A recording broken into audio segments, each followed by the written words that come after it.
La sécurité des personnes et de leurs biens, la paix, la cohabitation pacifique entre les communautés, le respect de la hiérarchie et l'autorité de l'État étaient au centre de cette rencontre d'échange entre le gouverneur de la province de Kanem, Issa Hassan Diogoy, et les autorités traditionnelles.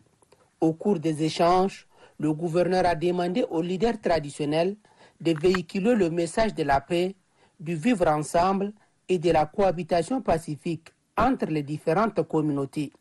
Concernant la sécurité des personnes et de leurs biens, le numéro 1 de la province invite les autorités administratives, militaires et traditionnelles à travailler avec synergie pour la quiétude de la population.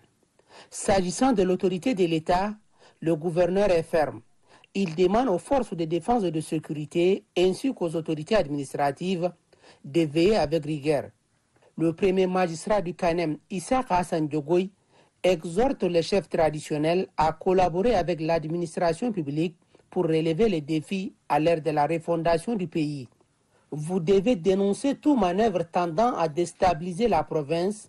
Vous devez être en contact permanent avec les autorités administratives pour contrecarrer les conflits communautaires, recommande le gouverneur du Kanem. Le phénomène des vols de bétail, l'absence injustifiée des chefs traditionnels de leur localité et la multiplication des chefs de village n'ont pas aussi occulté par Issa Hassan Diogoy. Au préfet et au sous-préfet de la province, le gouverneur les invite à travailler sans complaisance.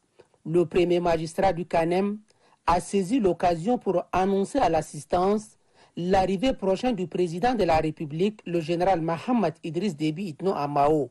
Il appelle la population du Kanem de se mobiliser pour donner un accueil digne de son nom. Quelques leaders traditionnels se sont relayés pour saluer l'initiative et promettent accompagner la politique des autorités de transition tendant à maintenir la paix et la stabilité.